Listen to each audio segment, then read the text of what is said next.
Ô, Rafael, deixa eu só te mostrar aí para o nosso público também, com certeza vocês já viram, Raquel, Sakamoto, o próprio Rafa também, essas mudanças que vão ocorrer, tem uma reportagem aberta aqui no nosso site, o que muda no seu feed, no Instagram e no Facebook após mudanças da Meta. O Guilherme Tagliaroli, o repórter que assinou essa reportagem, ele conta que essas mudanças visam menos restrição e personalização, permitindo maior presença de temas políticos, imigração, gênero, seguindo uma abordagem semelhante ao X. As diretrizes vão focar em restringir conteúdos mais sensíveis, enquanto usuários poderão denunciar postagens menos graves. Isso de acordo com o entendimento aí da Meta, né? Medidas econômicas também são consideradas.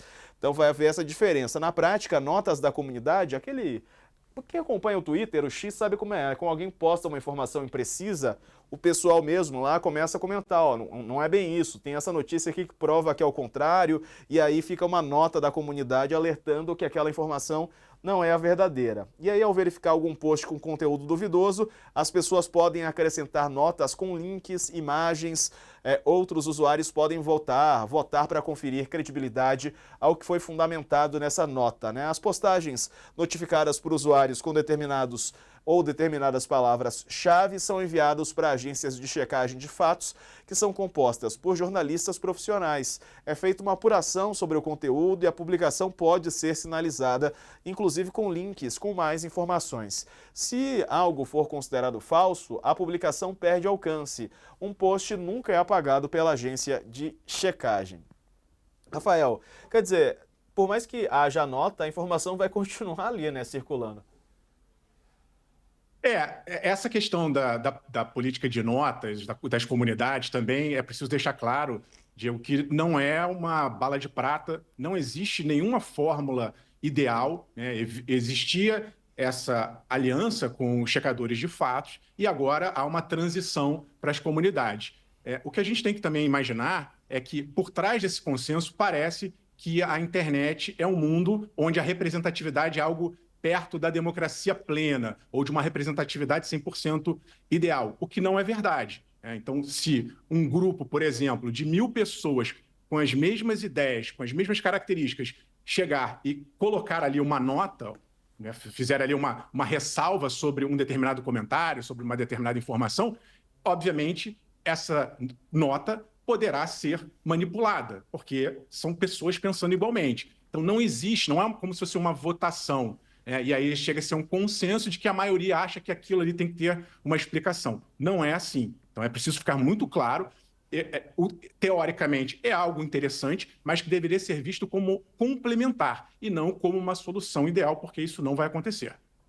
Perfeito. Rafael, essa é uma pergunta que eu tinha, porque o que dá para entender dessas mudanças, para além das notas da comunidade, é que a experiência vai mudar no sentido de que o Instagram e o Facebook vão dar mais espaço para a política e para o discurso extremista. Né? Hoje, elas são redes que elas focam muito mais na foto do cachorrinho, e nas experiências pessoais das pessoas. O Instagram é basicamente um álbum ali de fotografias e vídeos. Você tem essa percepção de que vai mudar a experiência do usuário no Instagram? Se, como está sendo apregoado pelo próprio Zuckerberg, eles seguiram um modelo parecido com o X, o antigo Twitter, sim. Nós observamos, quem acompanha redes sociais, que desde que o Elon Musk assumiu o controle do Twitter, agora X, mudou completamente o perfil do que aparece ali. E aí você tocou num ponto importante, Raquel, porque não é uma questão de que haverá mais publicações extremistas, por exemplo. Pode ser que ela seja mantida na mesma proporção. Tem um componente que a gente tem que pensar aqui, que é o impulsionamento, para usar um termo técnico.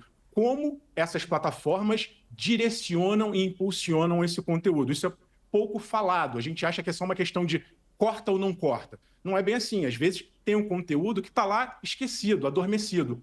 Mas os algoritmos, essas máquinas, esses supercomputadores, conseguem muito rapidamente entender que determinado conteúdo vai viralizar. E aí esse conteúdo é elevado, promovido para que apareça para mais pessoas. Porque, novamente, essas empresas são empresas comerciais. Elas vivem de audiência, gerando audiência, elas conseguem vender publicidade digital direcionada. É assim que o mecanismo funciona.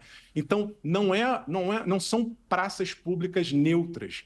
Elas determinam para onde vai o conteúdo para cada pessoa. O que aparece na minha timeline não é na que aparece da de vocês. Com um componente adicional. Cada vez que ela entende o meu gosto e o de vocês, ela entrega mais do que a gente gosta. Então, uma pessoa que torce por um time vai receber mais informações daquele time, ou que tem um alinhamento político determinado, vai receber mais conteúdo daquele político determinado. E aí, a gente segue cada vez mais, isso sim, eu imagino que vai ser intensificado, de uma polarização. Novamente, é muito ilusório achar que essa liberdade extrema de expressão vai retomar o nosso ambiente democrático civilizado. Não, o que a gente observa, isso aconteceu muito no X, muitas pessoas migraram para o Threads, que é da Meta, né, seria o clone da Meta, equivalente ali ao Twitter, e essas pessoas agora provavelmente vão procurar um outro porto, se é que existe esse outro porto. Então a gente começa a ter uma discussão mundial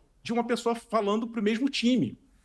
E, novamente, o que a gente precisa é de retomar um espaço de diálogo sem briga, sem polarização, sem cancelamentos extremos, para que, sim, a gente possa trocar ideias de uma maneira muito mais eficaz. Mas, se isso acontecer, e aí é um ponto importante comercialmente, porque o Twitter, o X, desde que foi assumido pelo Elon Musk, ele ainda não encontrou um modelo de negócios viável. A Meta, como vocês colocaram, é uma empresa que ganha muito dinheiro. O Sakamoto estava falando disso. Então, o Zuckerberg ele vai ter que estar o tempo inteiro medindo os ponteiros. Se começar a haver uma fuga de pessoas para outros lugares, ou para uma outra plataforma, ou mesmo abandonando as redes sociais, ele vai, obviamente, sentir isso no bolso. E aí ele vai ter que fazer uma conta, né? É melhor estar do lado desse espectro aqui, mantendo esse discurso e perdendo dinheiro, ou não? Eu vou pensar como um executivo e vou reequilibrar essa balança para conseguir voltar a atrair pessoas e, consequentemente, vender anúncios digitais. Não é uma equação